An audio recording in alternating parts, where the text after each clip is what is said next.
अस्सलामु अलैकुम वरहमतुल्लाहि वबरकातुहू। एक मरतबा हुजूर अलैहिस्सलातु वस्सलाम के पास एक बड़ा ही अजीब मुकद्दमा आया। एक बंदा आया और उसने आकर हुजूर अलैहिस्सलातु वस्सलाम से शिकायत की कि या रसूलल्लाह, मैं और मेरा ऊँट सारा दिन हम मजदूरी करते हैं, हम एक दूसरे के बड़े अच्छे साथी हैं, लेकिन जब मैं रात को आराम के लिए सोता हूँ, बिस्तर पर लेटता हूँ, तो मेरा ऊँट ऐसी अजीब आवाज़ें निकालता है कि जिसकी वजह से मैं सारी रात सो नहीं सकता। हुजूर अलैहिस्सलातु वस्सलाम ने इरशाद फरमाया कि दूसरे फरीक की गैर मौजूदगी में मैं फ़ैसला नहीं कर सकता। तो हुजूर अलैहिस्सलातु वस्सलाम ने फरमाया कि ऊँट को भी हाज़िर किया जाए। तो जब ऊँट को हाज़िर किया गया तो ऊँट बड़े ही अदब और एहतराम के साथ हुजूर अलैहिस्सलातु वस्सलाम के सामने बैठ गया।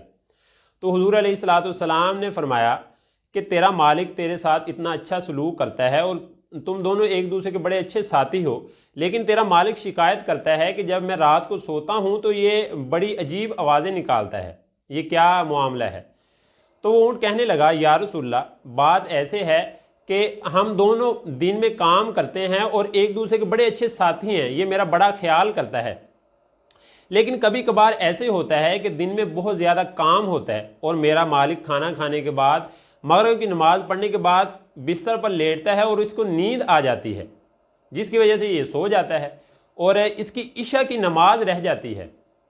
और मैं जो आवाज़ें निकालता हूँ वो इस वजह से निकालता हूँ कि मेरा मालिक उठे और इशा की नमाज़ पढ़ ले, क्योंकि जब मैं जन्नत में जाऊंगा और मेरा मालिक जन्नत में नहीं होगा तो ये मुझे अच्छा नहीं लगता। मैं गवारा नहीं करता कि मैं जन्नत में जाऊं और मेरा मालिक जन्नत में ना हो। मैं चाहता हूं कि जिस तरह हम दुनिया में साथी हैं, इस तरह हम जन्नत में भी इकट्ठे हों।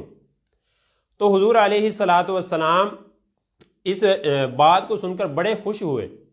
इस वाक़े से हमें ये सबक मिलता है कि जिस तरह हमारे बहुत सारे साथी आज अकेले ही नमाज़ पढ़ने चले जाते हैं, लेकिन अगर कोई दूसरे काम करने हो, खेलना हो या और कोई काम करना हो तो अपने दोस्तों को साथ मिला लेते हैं, लेकिन जब कोई नेकी का काम हो तो अपने दोस्तों को दावत नहीं देते। देखिए कितनी अजीब बात है कि एक ऊँट को अपने मालिक की इतनी फ़िक्र है, हम इंसान होकर दूसरे इंसान की फ़िक्र नहीं करते। हम नेक आमाल करते हैं, खुद ही करते हैं, दूसरे को किसी को दावत नहीं देते। यानी नमाज के लिए जा रहे हैं और ख़ुद ही जा रहे हैं, किसी अपना जो दोस्त है जिसके साथ आप खेल रहे हैं, नमाज का वक्त हो गया, खुद नमाज के लिए चल दिए, उसको दावत नहीं दी। हालांकि अगर आप उसको एक मरतबा कहें तो यकीनन वो आपके साथ नमाज के लिए चलने को तैयार हो जाएगा।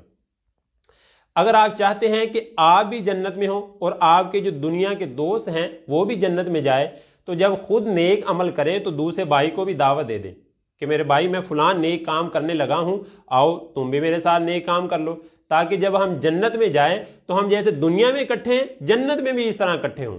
अल्लाह ताला से दुआ है कि अल्लाह ताला अमल की तौफीक अता फरमाए।